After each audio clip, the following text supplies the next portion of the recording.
Heading डालिएगा,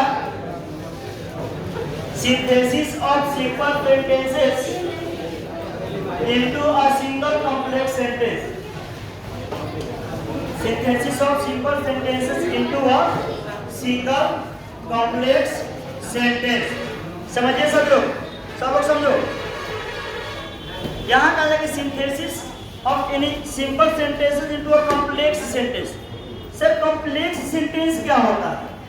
मैंने पहले ही जिक्र किया था कि एक कॉम्प्लेक्स सेंटेंस में एक पीसी होता है, प्रिंसिपल क्लाउज। क्या होता है? प्रिंसिपल क्लाउज होता है, और एक या एक से अधिक सबऑर्डिनेट क्लाउज यानी एससी सबऑर्डिनेट क्लाउज। और कीजिएगा, एक प्रिंसिपल क्लाउज होता है, कम से कम एक सबऑर्डिनेट क्लाउज जो है उस सबऑर्डिनेटिव कंजक्शन से जुड़ा रहता है। अगर विचार करेंगे, लेकिन हम लोगों को बनाना क्या है? कॉम्प्लेक्स। कॉम्प्लेक्स बनाने का मतलब कि एगो हमारा पीसी होगा तो हाँ, और एगो का होगा कम से कम एसी सबऑर्डिनेट क्लाउज। होगा कैसे? तो पहले आप समझिए कि कह रहा है कि सिंपल सेंटेंसेस को, सिंपल सेंटेंसेस कहने का मतलब मान लो एगो सिंपल सेंटेंस हो और एगो और सिंपल सेंटेंस, दोनों के जोड़ के हमने के क्या बनावे के बाद? Complex sentence. क्या बनावे का? कॉम्प्लेक्स। तो अब तू विचार करो कि सिंपल सेंटेंस एगो तरह ही, तो एक सिंपल सेंटेंस जो है, एक सिंपल सेंटेंस वो पीसी होता है। क्या होता है? पीसी यानी प्रिंसिपल क्लाउज होता है। और एक और सिंपल सेंटेंस क्लाउज है, तो ये भी एक तरह से क्या है? पीसी ही है। लेकिन जब कॉम्प्लेक्स बनाएंगे तो इसको हमको बदलना होगा, किस में? एसी में, सबऑर्डिनेट क्लाउज में बदलना होगा। तो सर सबऑर्डिनेट क्लाउज में तो बदलेंगे, तो आपको मैं शुरू में जिक्र किया हूं कि क्लाउज को दो पार्ट में बांटा गया, एक प्रिंसिपल क्लाउज और एक सबऑर्डिनेट क्लाउज में बांटा गया। सबऑर्डिनेट क्लाउज का 3 पार्ट होता है। सबऑर्डिनेट क्लाउज जो है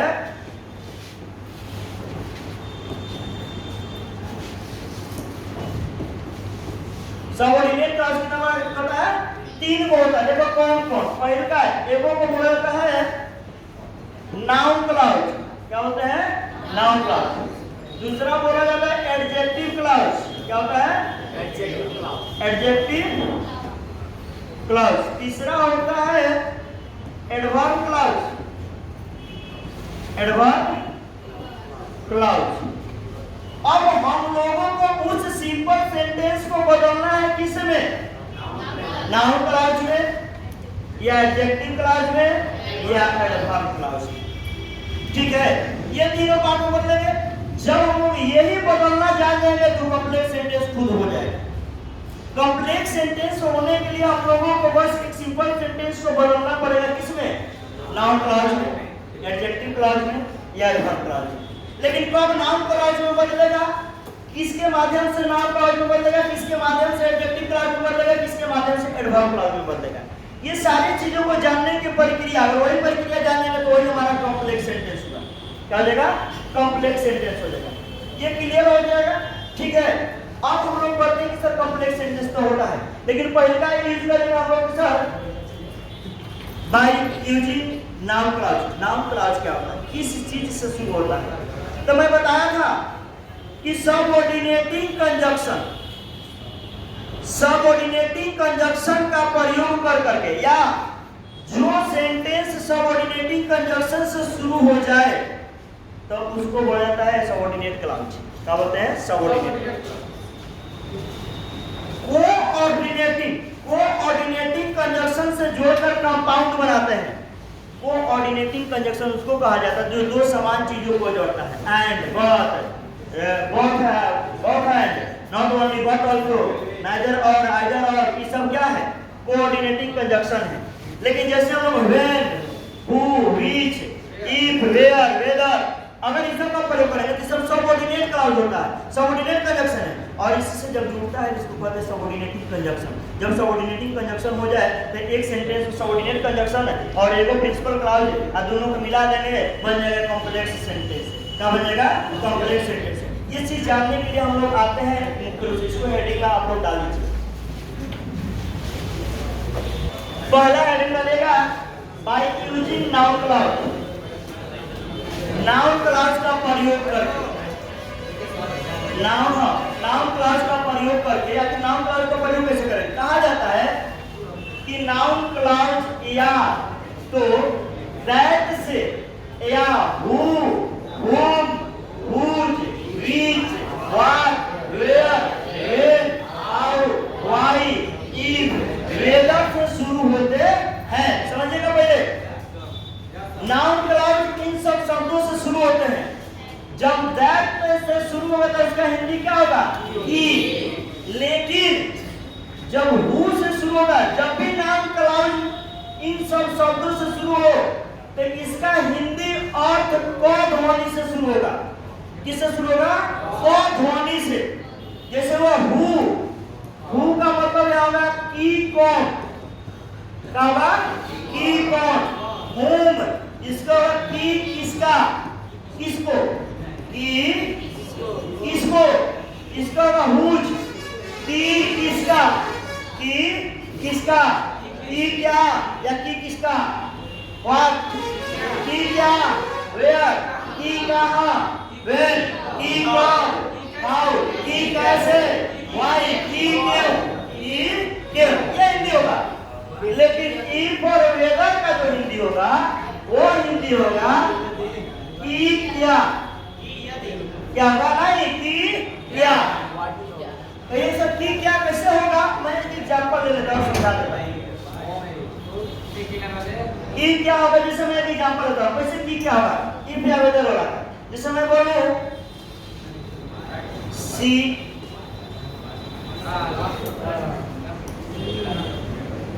says to me, eat, he, sitting there। Okay, ये दो सेंटेंस, ये एक तरफ से नरेशन हो गया। जब हम इसको बनाते हैं तो she asks me, वो मुझसे पूछती है इफ या वेदर।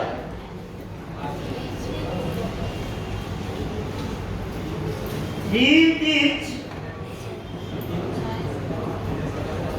sitting there। अब देखो, वह मुझसे पूछती है कि क्या वह वहां बैठा है। वह मुझसे पूछती है कि, मुझसे पूछती है कि क्या वह वहां बैठा है। तो इसका हिंदी क्या होगा?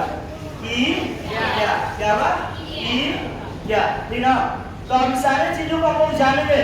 आप इसको लिख लीजिए बाय यूजिंग नाउन क्लॉज, और लिखने के बाद लिखिएगा ये हाँ, नाउन क्लॉज या तो दैट से या who, whom, whose, which, what, where, when, how, why, if, whether से शुरू होते हैं। इसको लिख लीजिए, आप लोग भी लिख लीजिएगा।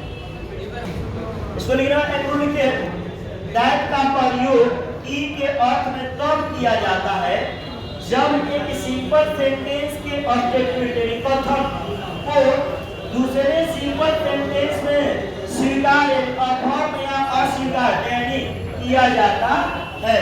स्वीकार या अस्वीकार किया जाता है। इसमें एग्जांपल लेंगे तो समझ में आएगा। दैट का प्रयोग की के अर्थ में तब किया जाता है जब एक सिंपल सेंटेंस के कथन को दूसरे सिंपल सेंटेंस में स्वीकारा या अस्वीकारा जाता है। जैसे देखिए, अब मैं आपको बताऊंगा, पहले उसके बाद समझिएगा। दैट का प्रयोग की के अर्थ में अक्सर तब किया जाता है सिंथेसिस बनाते समय, ध्यान तब जब दो को सिंपल सेंटेंस रहे, ध्यान रखिएगा, और दोनों सिंपल सेंटेंस में से किसी एक सिंपल सेंटेंस में ईट, सो, दिस, दैट का प्रयोग रहे, और इसका प्रयोग जो है प्रीडिकेटिव यूज रहे। क्या यूज रहा है? प्रीडिकेटिव। प्रीडिकेटिव क्या होता है? तो सब्जेक्ट को छोड़ करके बाद में जौन अगर हर सब प्रयोग रही तो दैट के प्रयोग करते समय इन शब्दों को क्या करेंगे? हटा देंगे। क्या करेंगे? हटा देंगे। ठीक है, तब दैट का प्रयोग करेंगे। लेकिन जब यही शब्दों में से कोई, जैसे ईट खास करके सब्जेक्ट जब रहता है तो हम लोग इसको हटाते नहीं, खाली दैट का प्रयोग करते। लेकिन हाँ 90% केस में आपको इस तरह का सेंटेंस मिलेगा, ईट, सो या दैट, दिस या दैट। कैसे नहीं समझ में आया? देखो, she is extremely sorry, I know this. देखो इसमें क्या जब हम बनाएंगे तो बनाएंगे आई नो, अब सो दिस हट जाए, दैट आई नो दैट, अब एकरा के छाप देबो पूरा नाम, शी इज एक्सट्रीमली ना बन जाए सॉरी। और आपके सामने ये सवाल है, इसमें भी देखिए कोई ना कोई है, लेकिन यहाँ इट है, शुरू में है, इसको नहीं हटाएंगे, सीधा लिखेंगे it is seem to me. मुझे ऐसा प्रतीत हुआ, ऐसा लगा कि आपका डिसीजन गलत था, जैसा लगा कि आपका डिसीजन क्या था? गलत था, तो ना बनाएंगे it seem to me that your decision was wrong. तो बनाइए तीनों बनाइए, कमेंट बॉक्स में कमेंट कीजिए। सही ना जी? आई थिंक दैट फ्लो हट जाएगा, I think that they will surely help you. इसको बनाइए, she is very unlucky, I do not dot it. क्या बनाएंगे? आई do not doubt that she is very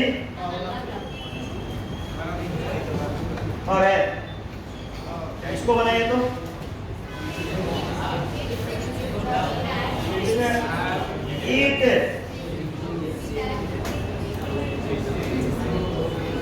seemed to me that your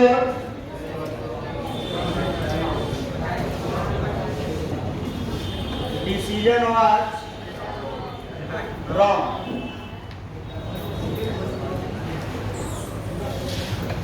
ठीक है, तो सही है, देख लीजिए। अब हम लोग पढ़ेंगे इंटरोगेटिव सेंटेंस। कौन सेंटेंस? देखो इसको लिख लिया ना,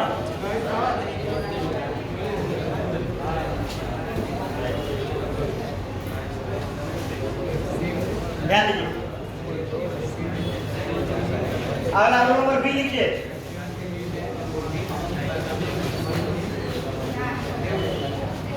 रोल नंबर बी कि जब मुख्य क्लाउज के साथ who, whom, which, why etcetera का प्रयोग हो और इनकी हिंदी मीनिंग क ध्वनि से शुरू हो। किससे शुरू हो? क ध्वनि से शुरू हो। तो क ध्वनि से निकले तो इनसे बनने वाले सेंटेंस कॉम्प्लेक्स सेंटेंस होते हैं। जैसे मान लीजिए इसका हिंदी ध्वनि कौन होगा? की कौन, क्या हो? की कौन। इसका क्या होगा? की किसको, तो उसका हो की किसका, की क्यों। ठीक ना, इसको पहले लिखिए। हेलो, ध्यान दीजिएगा। करा कि जब मुख्य क्लास के साथ वाई इत्यादि का प्रयोग हो और इनकी हिंदी मीनिंग को ध्वनि से शुरू हो या को ध्वनि से निकले तो इनसे बनने वाले जो वाक्य होते हैं, सेंटेंस होते हैं, उसको नाउन क्लाउज भी कहा जाता है। क्या कहता है? Noun clause. सेंटेंस जब हो जाएगा तो क्या कॉम्प्लेक्स सेंटेंस। बनने वाला क्लाउज नाउन क्लाउज हो जाएगा, लेकिन जो सेंटेंस बन जाएगा पूरा तो कॉम्प्लेक्स सेंटेंस हो जाएगा। कैसे हमको समझ में नहीं आ रहा है, आइए पहला हम समझाते हैं। इसमें विचार करके अभी लिखिएगा और समझिएगा। हम थोड़ा सा समझा रहे हैं, और कीजिएगा। कह रहा है कि assertive sentence plus interrogative sentence दोनों के मिला के कॉम्प्लेक्स बनाते हैं, लेकिन फर्क है असर्टिव सेंटेंस और असर्टिव रह जाए, लेकिन हे करा के बना देती असर्टिव, ये करा के है इंट्रोगेटिव। तो पहले हम लोग जानते हैं कि इंट्रोगेटिव को असर्टिव में बदलते कैसे हैं, इंट्रोगेटिव सेंटेंस को असर्टिव में कैसे बदला जाता है। इंट्रोगेटिव सेंटेंस दो प्रकार का होता है, एक यस नो क्वेश्चन में एक WH आर क्वेश्चन, एक यस नो क्वेश्चन में एक WH or question. Yes no question का स्ट्रक्चर होता है HV subject main verb object या कंप्लीट, और यहाँ प्रश्नवाचक का सिंबल होता है, ठीक है। लेकिन जैसे ही इस इंट्रोगेटिव को हम लोग बदलेंगे असर्टिव में, जैसे मैं कहा कि वह क्रिकेट खेलता है, असर्टिव सेंटेंस। क्या वह क्रिकेट खेलता है, इंट्रोगेटिव। तो क्या वो अब असर्टिव में बदला, ये तो सब्जेक्ट शुरू में हो जाएगा, भाई सब्जेक्ट हेडली चल जाएगा, हाई जला हेडली आ जाएगा, सब्जेक्ट शुरू में आ जाएगा, और यहाँ पर आवश्यकता अनुसार HV हो जाएगा, हेल्पिंग वर्ब मेन वर्ब है तो सही है। उसके बाद ऑब्जेक्ट या कॉम्प्लीमेंट, लेकिन हर प्रश्नवाचक को हम रहेगा, लेकिन यहाँ पर हर जाएगा पूरा। अब मैं एक एग्जांपल देकर समझा रहा हूँ, मेरे समझने का प्रयास करें। जैसे मैं कहूँ इज सी सिटिंग देयर, क्या वह वहां बैठी है, सुनो, क्या वह वहां बैठी है।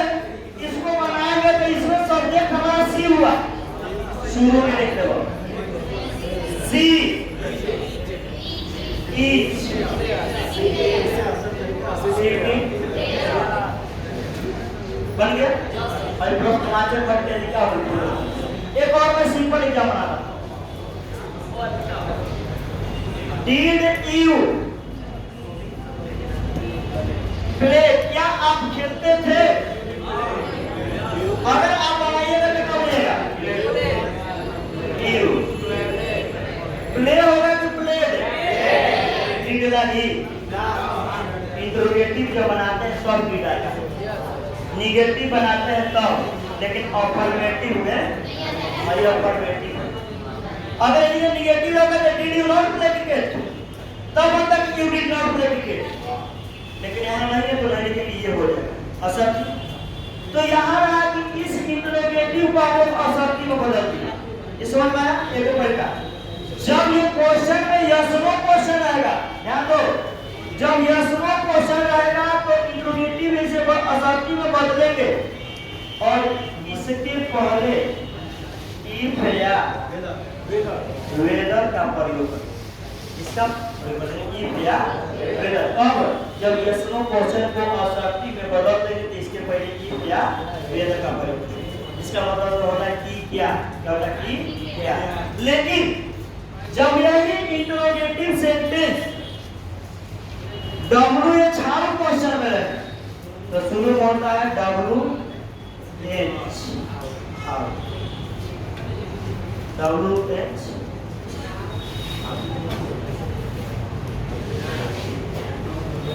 ठीक।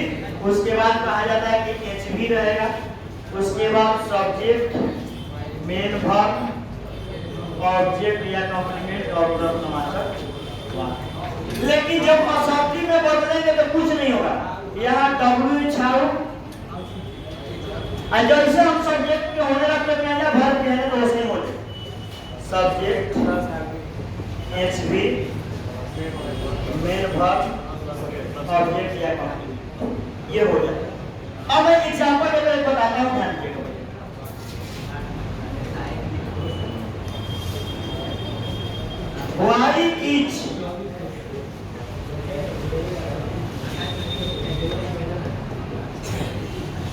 Why is she weeping? ध्यान दो, वो क्यों रो रही है? अब इसको जब असर्टी में बदलेंगे तो सब्जेक्ट कौन है? सी। सी को लिखेंगे लेकिन वाई के बाद, वाई सी ये हमारा बन गया क्या? बोलिएगा। तो अब सेंटेंस जो कह रहा है कि असर्टिव प्लस इंट्रोगेटिव को असर्टिव प्लस असर्टिव में बदल करके क्या करते हैं? कॉम्प्लेक्स बनाते हैं। क्या बनाते हैं? कॉम्प्लेक्स। इतना समझ में आ गया? और स्क्रीनशॉट ले लो, फोटो खींचना खींच लो, लिखने की कोई जरूरत नहीं, तो समझ में आ गया। लेने की जरूरत नहीं ना है। चलिए आगे बढ़ते हैं कि बनाया कैसे जाए। आपके सामने सवालों का भरमार है, पहले समझने का प्रयास करिए जाए। असर्टिव सेंटेंस है कि इंट्रोगेटिव सेंटेंस है?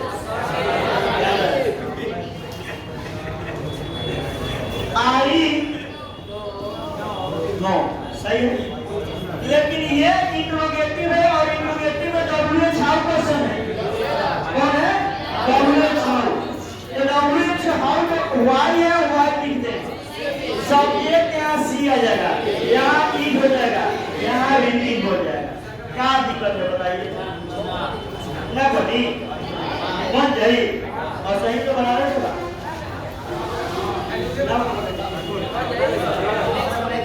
हाँ, कॉम्प्लेक्स ना पढ़ने जाएंगे तो ये कॉम्प्लेक्स सेंटेंस बन गया। अब इसको बनाइए कॉम्प्लेक्स सेंटेंस जी। आप लोग भी कमेंट बॉक्स में कीजिए कमेंट। अच्छा लगे तो लाइक कर दीजिएगा, लेकिन एक बार, 3 बार ना, 2 बार ना। आई नॉट नो यू। हाँ देखिए तो सही है। इसको बनाने का कुछ नहीं भाई, शुरू में आएगा आइए लेकर के शुरू में ला दो। I do not know which trick ही। देखा ये डीड बा, ये हट जाए लेकिन हाई भी बन जाए तो क्या आ जाएगा? लेट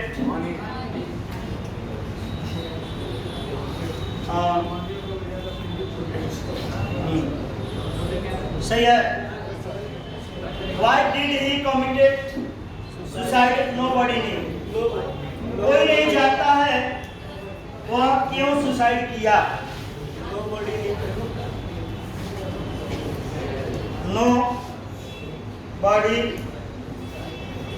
knew, कोई नहीं जाना। Why? कोई नहीं जाना कि क्यों। ही कमिट होगा कि कमिटेड? बिटू ना कमिटेड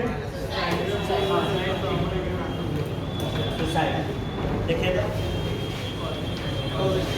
कोई दिक्कत है? कोई प्रॉब्लम? नेक्स्ट नहीं नहीं कहे उसको लिख लीजिए।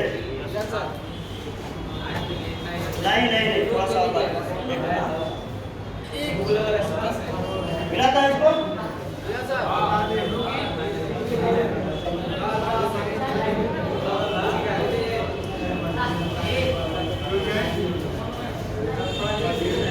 चार कोई यहाँ पर फिर है, देखो उसने बनाया था असर्टिव था, यहाँ इंपरेटिव है, इंपरेटिव प्लस इंटरोगेटिव।